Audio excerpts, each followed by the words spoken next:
All right, guys. So, hey, this is Fish, and I am here today with Lou, our lovely queen.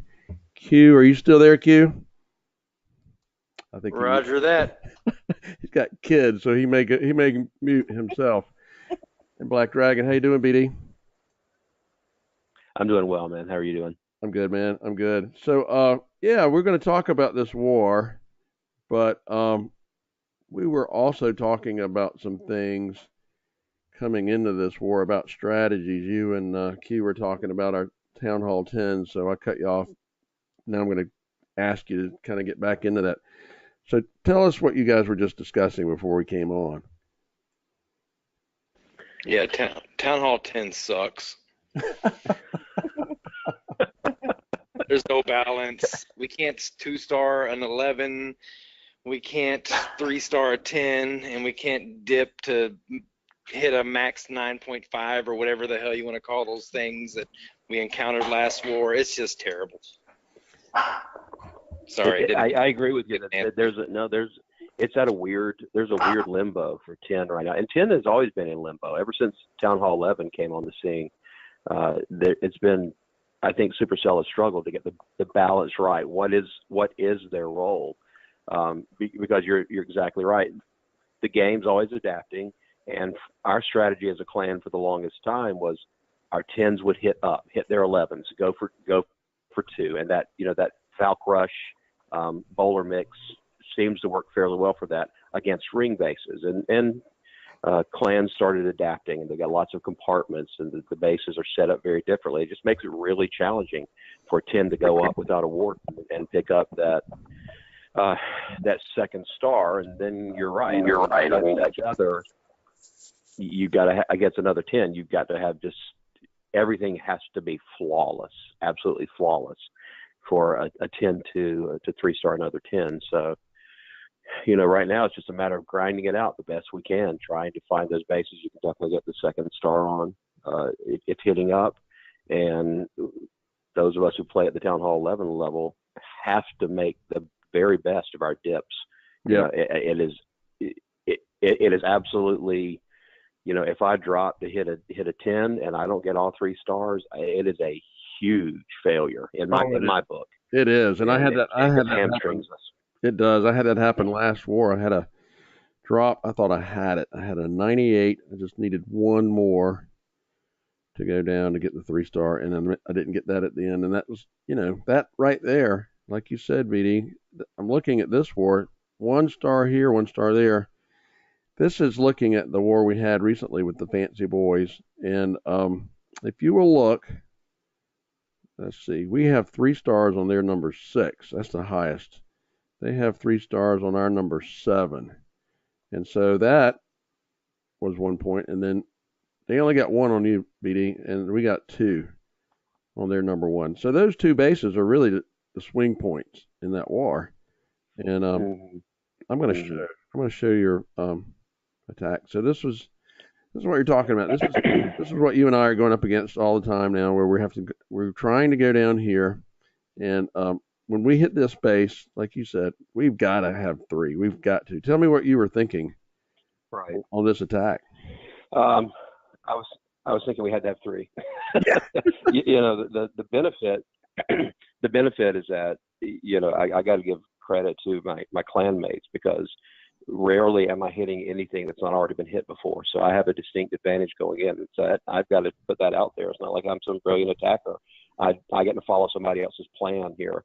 But even looking at this base, with the exception of the archer towers and the cannons, I mean, his infernos are max. They're max Right. infernos, and he's got some pretty good heat there. Mm-hmm. I'm trying to play a creative core, but I treated it just like a standard ring base, because for all practical purposes it is, because there was nothing keeping me out of the core with just one jump.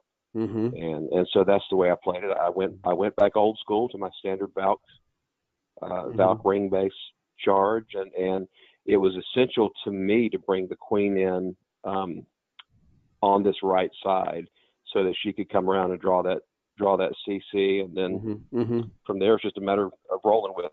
Yeah. And that's, like you said, this is our old. Fortunately, it seemed to work out okay. It did, and this is our old attack strategy we used for a while that's been tried and true for us, and it worked again in this attack. And let me ask you this: what makes you decide to use the balks instead of minors in this attack? Just raw meanness. um, Yeah. I mean, the miners are great, but when they come into the core, they're going to be they're going. There's too much heat in that core for the Right. miners, in my opinion. Right. Lots of splash damage, double max infernos. That they couldn't sustain that. Mm-hmm. I'd have to freeze those things. Heal is irrelevant against the infernos. So I decided to bring the Valkyries in there just for their speed and their strength, hoping and praying that they get in the core, jump out, or beat their way through the walls. Mm-hmm. Yep. So that was my thought, and I'm just more comfortable with them, to be quite honest. Oh yeah, with you. me too. That's exactly. been my mainstay.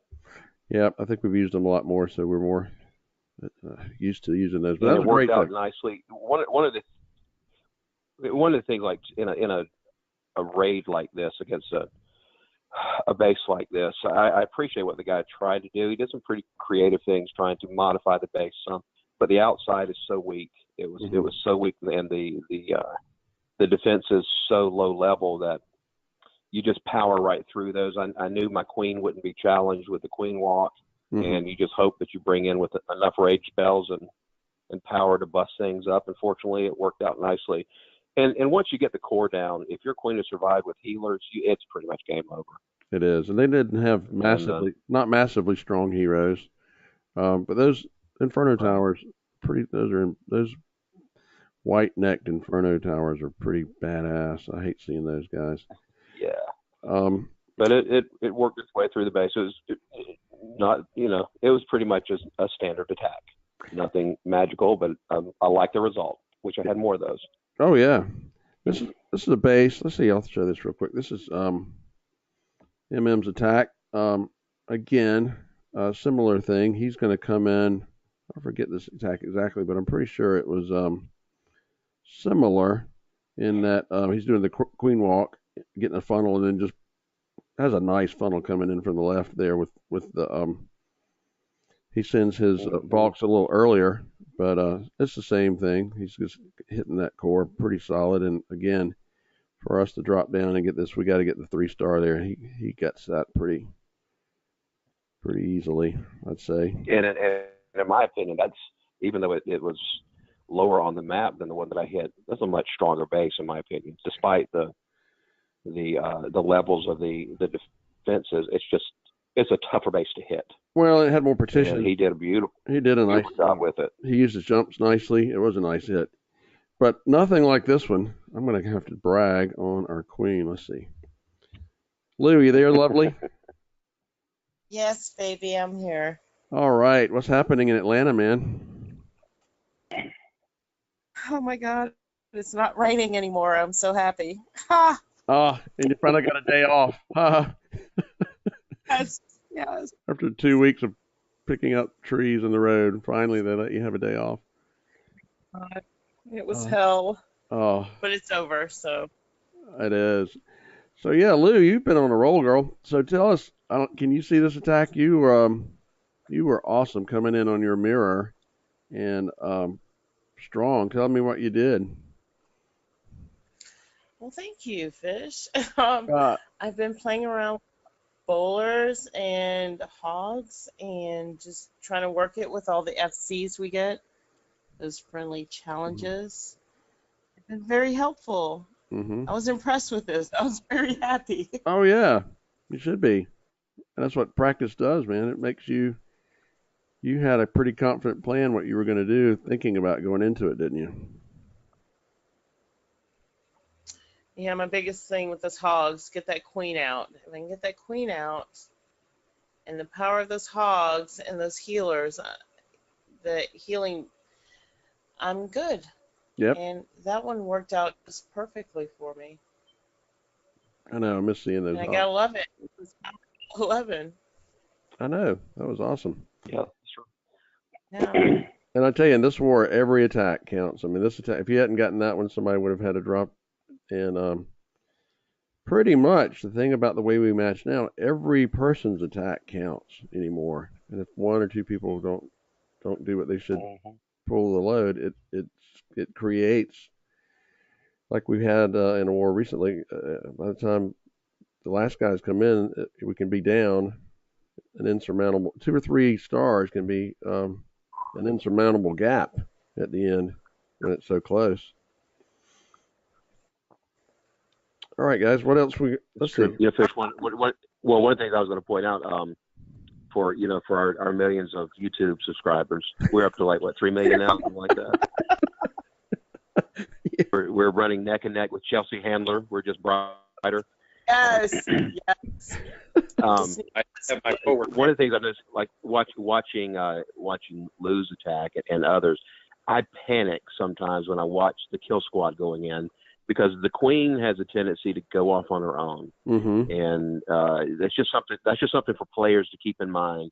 If it's not the queen, you need some wizard. You need something that's going to tackle air CC troops. Because generally there's going to be a baby dragon in there, some balloons, those types of things. And if you got all ground coming in as your kill squad, or your queen gets squirrely and she goes off to the side, your kill squad's dead before your attack gets started. So it's just something to keep in mind. And that is exactly what happened to me last war. I had a great plan, and my queen walk went the wrong direction, and I knew when it went the wrong direction, I would never get the clan castle, and that was what killed me, because that dang baby dragon came out on my bowlers, and I had nothing for it, and that was just I got a 98. But if I hadn't have been that, I would have had the 3. But I knew, and I put all my money on the queen going to that direction, and it didn't work out. And then, like you said, you got no backup plan. All right, guys. And I just see that lately. So yeah, I had it happen. All right, let's see. Anything else? Q, are you there, buddy? Are you muted? Yeah, I'm here with my son. There he is. A little Q. So yeah, I'll be on mute, guys. Oh, that's cool. Unless you want Quinn here chiming in. Yeah, no. All right, guys. All right. I'm gonna let y'all finish this up. I got 2 hours sleep last night. I am dragging my ass. So, BD, you haven't been in here in a while. Give me some final thoughts before we get closed up, man. You need to get some sleep. I did. That's what I was thinking. Maybe a drink and then a sleep. There you go. All right, sir. Yeah, game's changing, but it's still kind of fun. I stay pissed off most of the time, but hey, I know. I do. It's a game. I know. Well, we appreciate Q being the token clan whipping boy. He's always ready with a friendly challenge. I appreciate that, man. He is. I have all my accounts that I got whipping boys for every level. Yes, he does. Oh man. You got a new Town Hall 9 boy for that. So you need a max 10, I got one for that. And hopefully soon I'll have a middling Town Hall 11 for you guys to whoop up on. Looking forward to that. All right, guys. Well, I'm going to wrap this up then, and tell the little Q we said hello, Lou. Have a nice weekend. I'm going to be snoring in about a minute. So, I just want you guys have a great one. Yeah, baby. I know. All right, guys. Thanks Sweet drink. Free drinks on me. This is Fish. Signing out with the Fancy Boys Club with Lou and BD. You guys have anything you want to say before we close up? Everybody be good. All right. Or be good at it. All right. See you next time. All right. Bye.